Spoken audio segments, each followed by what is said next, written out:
What's up, world? This is Raul with LiveLOUD coming at you guys again with another episode of Say It Loud. And really excited today because I have my man Austin here. Austin and I met recently at the end of last year. We were both part of the storytelling group that got sponsored to go out to China before all this stuff happened.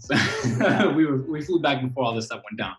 But we were in China as storytellers and working with the SDGs. So for those of you guys who don't know, the SDGs are the Sustainable Development Goals. It's pretty much these global topics that really encapsulate what projects or environmental things or human rights, poverty, education, gender equality, 17 topics like that. And so we were one of the small group that to go over there and do some storytelling. What's up, Austin, man? How you doing? I'm doing great, man. It's a pleasure to be on the show. I'm loving it. Thanks so much for having me. Thank you for tuning in, Rob. Why don't you get into this and let us know who you are and what you do on your side of the world. Cool. Awesome. Thanks. So I work as a freelance documentary filmmaker and photographer. And I also host a podcast and where I interview amazing storytellers in all sorts of genres about how they craft the stories they tell. The types of films that I like to make, and I would say that the films are, where my heart lies and where I spend most of my energy. A lot of the films that I make have a theme that is related to international health, development, and human rights. However, I do a lot of projects also domestically, back in my hometown, around the US, but all the stories that I strive to make, I'm trying to often showcase either an issue that is underreported or shed light on an individual who I think the world could benefit from knowing. And so that's come in the form for me of doing stories about like the Syrian refugee crisis, doing stories about wildfire crises we've been having here in my hometown in Northern California.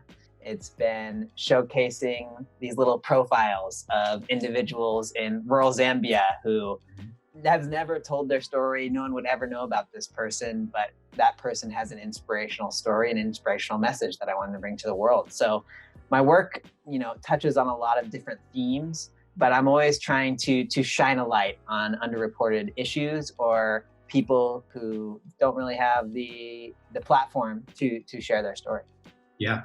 And one of the things that I love about your work, man, is that I could tell there's an interest in the human element in all of these stories, right? So it's not just documentary about what was occurring or what happened or the problem at hand, but how the human element is experienced in that time, or the people that you document to really kind of celebrate the human element of that side. Yeah, that's interesting you say that, because I think there's a lot of documentary films that some of them are awesome, that the focus of the story is let me bring you into this world that you never knew anything about. And that there's like a whole genre of documentary films that's like, look at this crazy thing you didn't know about. Yeah. And I enjoy those, but what's much more interesting for me is like digging real deep into that human emotion and exploring complex emotions. And so that's where I'm trying to develop as a storyteller, to be able to identify the stories where those kind of emotions are going to play out in real time. Mm-hmm. And then being able as a cinematographer, as a director, to film those and edit those scenes together in a way that shows that emotion in an authentic way. Yeah. And I have to say that you working with people, I mean, I would call you in China, I would call you Network in Austin, because it's a mix with people, man. And it's really awesome to hear, because the thing that I really love about Say It Loud is that I've been spending time with people that I've met, either that I know extensively or that I met briefly, but I'm always hearing about something new from them and a side of them that I didn't know. And so I really enjoyed collaborating with you out there in China, just to see how your mind works or how the storytelling, but then seeing or hearing your podcasts and seeing your work, that the imagery that you're creating and the whole intentionality behind it, it's really refreshing, and I love it, because there's not enough of it going on, and there gets to be so much more. So just a side note, if anyone out there that wants to network their business, this guy's the guy to talk to. Cool, man. So in this journey of really wanting to work people and their dynamics, because I know one of the other things that you do is you do improv stuff with people. And so there's multiple dynamics on how you work with the human element, how you work with your individual position, whoever that person might be, whether that be a company or the subject of your documentary, or someone who you have on your podcast. Where did that human element interest come from? I think that the human element of telling stories really started to develop when, in my freshman year when I was at Stanford University. I had really no idea what I was going to study. I originally thought I was going to study a major called human biology, because I loved this radio show or this podcast called LiveLOUD, which was all about human biology. But when I started taking classes in that, I realized I was so bored. So I was like, all right, let me hold off on that. Started exploring a bunch of different classes until I ended up taking a creative fiction class where we were writing fictional short stories. And I was completely blown away, completely captivated by this course. It was all I could think about that quarter. And that's when I realized that the reason I loved the show Radiolab, the reason I loved, so many things in life were because of the stories that were being told, not necessarily the content of those stories, just really well-crafted stories. And I think studying fiction and studying creative writing really developed an interest in that human element or that human condition, because that was the way to create a story that came to life, to take something out of your imagination and create a full character. You have to spend a lot of introspective time, not only processing your own emotions as a human, but also like trying to create those in this imagined character. And so I spent so much time when I was, studying creative writing at Stanford in that space, that by the time I went to my journalism program, where suddenly it was like, here's this inverted pyramid, here's the facts that you lay out in an article to tell a story, I was like, what is this? We're stripping away a lot of what I love about story. And then really a big epiphany for me in the journalism world was in 2015, I got this opportunity of a lifetime to travel and report with my journalism idol, whose name is Nicholas Kristof, and he's a columnist at the New York Times. I'd followed his work for so long, his books, I really admired his work. And he does a lot of reporting on that theme of international health development, human rights. And he and I reported on malnutrition and women's rights in India. We did reporting on human trafficking in Nepal, opioid epidemic in Baltimore. And what I noticed about him and his storytelling was how he used the individual as this microcosm to really shed light on a major problem or a major issue. And that's what made his reporting unique, is he found those individual characters. He went all the way to India and went all the way to this, small town to find that one person that would make that story come to life. And it was so refreshing to see a journalist that uses that focus on character and the individual to tell broader stories. And so I've kind of used that creative writing background, the mentorship from him, and my interest in longer form filmmaking to go towards documentary, where I think there's more of an emphasis on character and more time to delve into that. There's one thing that I really want to highlight with that as storytellers, the ability to put ourselves in that position, right? Or discover what that position might feel like. Not to assume or not to necessarily, for the lack of a better word, objectify what they are experiencing or what it is to be there, but to actually do the work in that empathy that puts us in that position of understanding what is occurring for them and being able to tell an accurate and authentic story coming from their place. I think that's something that's really necessary and crucial as storytellers. It's not until that you're mentioning it right now that we do this with our clients, right? Like, I might have an idea about what I want to say about this story or how I want to go amongst this. But then to sit there in front of them and to actually do the work on putting myself in that position and then understanding what occurs so that the story could unveil as a whole nother set of skills. And in doing documentary work like you're doing, I'm sure that must have been quite an experience to be over there. What was Yeah. what was like a profound, what was one of the most profound moments as a storyteller? It could have been from that journey or something else that really had you feel that you were aligned in your path. You know, one moment as a documentarian that comes to mind when you ask that was a moment that I felt like this is the type of footage and this is the type of story that I feel so in alignment with. Was in 2018, I got a grant from National Geographic to do a documentary film on maternal health care in sub-Saharan Africa. The film was focused in Zambia, which has very high rates of infant and maternal mortality. And I went and lived there for 5 months with the goal of documenting 2 women, one in a rural village, one in an urban township, in the last months of their pregnancy through the delivery of their children, to explore some of the challenges that they faced having healthy deliveries. And, you know, it was the most ambitious project that I had done to date, and I learned a ton in the process. But a single moment that really sticks out to me this was about probably 3 months into my 5 months, and I had been spending pretty much every day with one of these 2 families, just really starting to develop a relationship with them.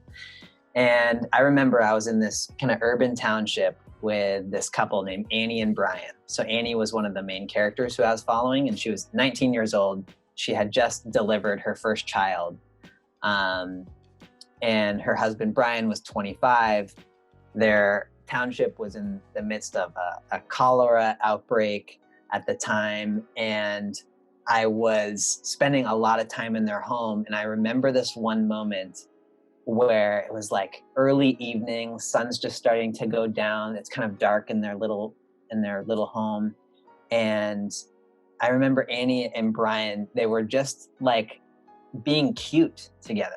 They were just like playing like little games where they're like holding each other's hand and trying to like slap each other's hand, or like just like touching each other's noses. And I was just sitting there 5 feet away. And this scene didn't end up even making the final film, because unfortunately, in a heartbreaking move, I actually had to cut her part of the story completely out to tell the best story possible that I could. But the reason that moment sticks out to me is because it signifies that I had put in the time and effort and care to become normal in that environment, to kind of, that they had the trust to express playfulness and love to each other in this really intimate way right in front of me while my camera is rolling. That's when I knew, like, oh, this is what it takes to really get that authentic material that's gonna come to life on the screen. Yeah, that is so powerful, man. To be there and nearly be invisible, but so integrated in the experience that you personally aren't experienced outside of the situation. That's such a powerful tool as a storyteller. Again, another reason why I really just enjoy your presence. It's not even just your work, it's your presence. It's because there's a permission that occurs, you know, even with the cameras out. And I know this as a storyteller, that even with the cameras out, how do we create the permission for ourselves, and how do we create the permission for our subjects to be completely authentic, as if the camera doesn't even exist there, right? And to get to that point, man, it's a very powerful tool. And one thing that you were recently sharing with me yesterday was your story on maybe I might have been one of the first times you told the story. So tell us about that one, man. Yeah. So my origin as a storyteller dates back to when I was in 4th grade. I was in Miss Wong's class, and I want to give a shout out to my amazing mother, who hopefully is watching the show. She was a journalist before she had kids, so I think she infused this love for stories within me, probably even before I remember, when she was reading to me as a baby. But when I was in 4th grade, Miss Wong had this policy. She was a strict one. She had this policy where if you got in trouble, you had to write a 5-paragraph essay that broke down what you did and why it was wrong. And I don't remember exactly why I got in trouble, but at some point I got in trouble in Miss Wong's class and was very upset at home when I came back from school that I was gonna have to write this 5-paragraph essay. I'm like, come on, this is like gonna take so much time. This is gonna be so boring. And my mom, bless her heart, was like, hey, Austin, how about let's do this? How about instead of writing just like a 5-paragraph expository analytical essay, let's write a 5-paragraph story. So I ended up writing this story about a squirrel who got in trouble in an analogous way to the way I got in trouble. And I ended up turning this into Miss Wong, and she loved it. And I actually ended up getting encouraged by Miss Wong to go read this story to other 4th grade classes at the school. And I think that was probably like this little bit of celebration on the fact that like this situation that at the outset looked like it was gonna suck suddenly ended up with like being celebrated. That was probably like this little piece of candy to propel me forward. But I mean, a lot of my skills, Raul, a lot of my skills with the camera, you know, it just comes from a place of play. It comes from making ridiculous music videos with my friends through middle school and high school, you know, and so that's why I'm so grateful today that I get to do this, because it really, you know, it might be cliche, but it doesn't feel like work. I still try to infuse that playfulness into everything I do. I feel just so grateful to do this. Yeah, play and purpose, you know. Yeah, exactly.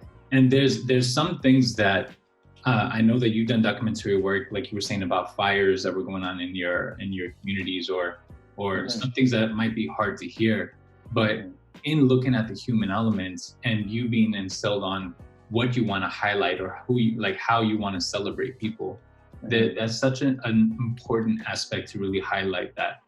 Though it could be a disturbing story, it could be a hard story to listen to, what are the possibilities that could come from this story? How do I experience this or tell this story in a way that could evoke action in the way that actually creates the change that needs to happen? You know, and that could be like really bringing in the harsh reality of what's occurring in other countries, what's occurring in our own homes, in our own hometown, to have people really shift over from sympathy to empathy. You know, is something that it's only going on out there, but I experience it myself, and that dynamic change, man, I think opens up a world of possibilities. Yeah, and I love that. Again, you don't do that just behind the camera. It's in your interactions with your people, and it's with your improv and all that. Thank you, man. Cool, man. So what's your mission? What's the direction that you're going toward? Where do you see yourself growing into? So long-term vision for myself, you know, I love the long-form documentary space, and I would love to be in a place in the future where I'm working with small teams making feature-length documentaries and documentary series at a high level as I possibly can. So that's kind of like career-wise the direction I want to go in, while continuing to practice as a photojournalist, writing, and all those different forms, so that I can tell stories at a high level in all these different forms. But really, documentary film is where my heart is. And then, you know, I like to say that my mission as a storyteller is to tell stories that change the way people walk through the world by inspiring curiosity, wonder, and empathy. So I think that even when, like you were saying, even when I report on very challenging topics, I think that I always want to infuse this with some sort of light. It might even just be the faintest light. But I think that even if it has just a faint light, it can make it approachable in a way that sometimes these stories aren't. You know, I think that the fact that my story that I did for National Geographic around the youth in the largest Syrian refugee camp in the world, like that short film told the story of these two kids, Layla and Ali, and their journey, you know, fleeing Syria and coming to this camp. But the hook of the story is about a soccer program in the camp. And it's about the joy these kids have while they're playing soccer. I got to share this film with youth from all over the Bay Area at the Mill Valley Film Festival. And it was so cool to hear all these kids who are the same age as Layla and Ali talk about how they love soccer too. Yeah. So I'm always looking for those access points that even if it is a really challenging story, that there's that glimmer of light that makes it approachable, that goes from sympathy to empathy, so that people want to invest in solutions to making change. Because I think, you and I talked about this when we were in China. The reason we were in China is to think about how can our stories have impact. Mm-hmm. And that's really important to me. Yeah, beautifully said, man. Thank you. That was really solid. Okay, so another reason why I launched Say It Loud, aside from hearing stories about how we got there, is to really instill messages right now that people have more time to themselves because of this virus. They are spending time in this quarantine. They might be exploring themselves or just really in the space of transformation. So as a storyteller, as someone who works with people individualistically on their persona, their character, what would be a message that you would want to send out there to maybe someone wanting to tap into this type of work, or just around storytelling itself? Yeah, I would say that right now is a great moment. Like you said, like we're alone a lot of the time. We're isolated. And I think developing that self-awareness, like now is an amazing time to spend that time with yourself and developing the self-awareness. I think for those people who are interested in becoming better storytellers, now is a great time to tell stories around your home. One of the things that I think makes an amazing storyteller, and every time I hear like an episode of like This American Life or, some of just like these world-class storytellers, I truly believe that they can tell a story about just like getting up in the morning and walking to the kitchen, and I'm like all in on this story. Like if you can tell a story about some of the mundane things that you might be going through right now, when you're covering wildfires or something, like it's gonna be, you're gonna have such a deeper skill set. And also, one of the things that I've learned, Raul, on my podcast, where I've interviewed amazing storytellers, and I've asked them, the last question I always ask on that show is, what advice do you have for people who want to become better storytellers? Two of the things that come up the most. One is to actually read, watch, listen to amazing stories. So everyone has that ability right now, if you have more time, to like spend time like actually consuming good stories and actually breaking them down. How do these stories work? Yeah. And then the other thing is put on this, I kind of call it like a lens, or these glasses, where you're looking for stories in the world. The people who are amazing storytellers, it's like they walk through the world and the world like shimmers, it glistens, because they're looking at that stranger passing them on the sidewalk and thinking, I wonder why, if he got that dog 5 years ago, if he spends all this time with that dog, or you're kind of thinking about stories. So if you can walk through your home or your surroundings where you are every day and try to take a photo of something that just caught your eye for the first time. Challenge yourself to see the surroundings that you're immersed in for months on end right now in a new light. That's going to develop a storytelling skill that's priceless. That's great. That's really solid. Another thing that really highlights for me is the importance of our own stories. Everyone has a story to tell. Everyone is living their story right now. And we all also have the ability, especially if we're sharing the space with someone right now during quarantine that we have on ourselves, to talk about that, to share those things. To me, storytelling is one of the most powerful ways to bridge gaps. It's one of the most powerful ways to feel heard, feel understood, because we are felt, right? It's not just articulating about what something occurred, but how our journey was in that situation, in that story, that has people really empathize and connect with us on a whole nother level. And we all have that ability.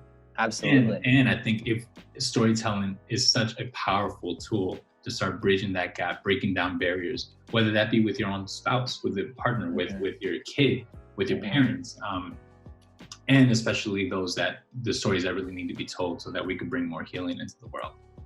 Totally. That's Yeah. really solid. And when we talked yesterday, you talked about, one of the reasons you want to start the show is to give people a little opportunity to give backstory on how they got to where they are, tell their own story. And I think we both do some commercial and client work. Like for a lot of people who own businesses right now that may be struggling, maybe they're not, have as much sales or business coming in. Now can be an amazing time to share those stories. Maybe you work at a restaurant and you have some extra time where you're not filling orders. Maybe you go around and say like, hey, just want to show, this can be, use social media as a place to tell those stories and tell the story about why you started this restaurant. Tell the story about your favorite dish. So like, I think there's a lot of opportunities, not just, around your home and the personal, but this can also be a time for telling stories about your business. And developing a connection with the people you want to help and serve down the line when all things open up. Yeah. And especially as I tell my story or you say your story, I feel that more things about myself get revealed in my ability to really share that. I articulate in a way that I might not have said before, or you say something like, yes, that exactly it. And again, that's another powerful tool of storytelling. When I work with my clients, it's really all about that. It's really about, where did this start from? What's your why? What's your mission? Where do you want to get to? What did it take for you to get here? Who do you want to talk to? How do you want to talk to them? What story do you want them to tell? What do you want them to experience? This list of things that has me really get clear about, okay, what is this person's story that they have told so far and that they want to tell? And how do we tell that? How do we make that happen? Absolutely. Really love that, man. So for everyone listening, this is an amazing time to just play around, have some fun, tell some stories, share some stories with your community, your people. Try it out, just try it out. If you have kids, if you have a parent or whatever it is that you want to share something with, explore it as a possible tool that you could apply professionally or personally. It really doesn't matter. Yeah. So Austin, where can people follow your work, see what projects you've been up to, and stay tuned to what you have coming next? So I'm pretty active on social media. I'm at Austin Meyer Films on Instagram and Facebook and TikTok. And I have a podcast called the Austin Meyer Podcast. And my website's austinmeyerfilms.com. So I'm all out there, and I love to hear from people. I love to, I'd love to hear from you if anything resonated from today's conversation, and say hello. I'm always looking to connect with other people who are passionate out there. So beautiful. Yeah. So for everyone listening, again, storytelling is not for the sake of telling stories.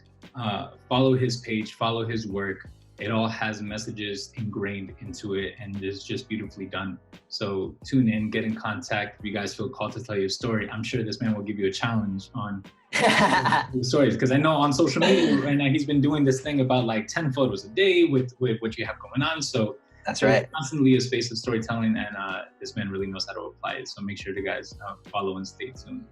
Thank you so much, man. All right, guys. So for everyone tuning in, again, follow his work. Check out the amazing stuff and amazing stories being told near and far. Just Say It Loud is all about really putting the blowhorn on people and sharing their stories and getting to feel what it's like. And LiveLOUD is really all about making that happen in its own creative way. So people tune in to more episodes of Say It Loud coming very soon. And Austin, thanks again, man. Really thank you. For your presence, appreciate you, man. Thank you. All right, guys, stay tuned. Much love.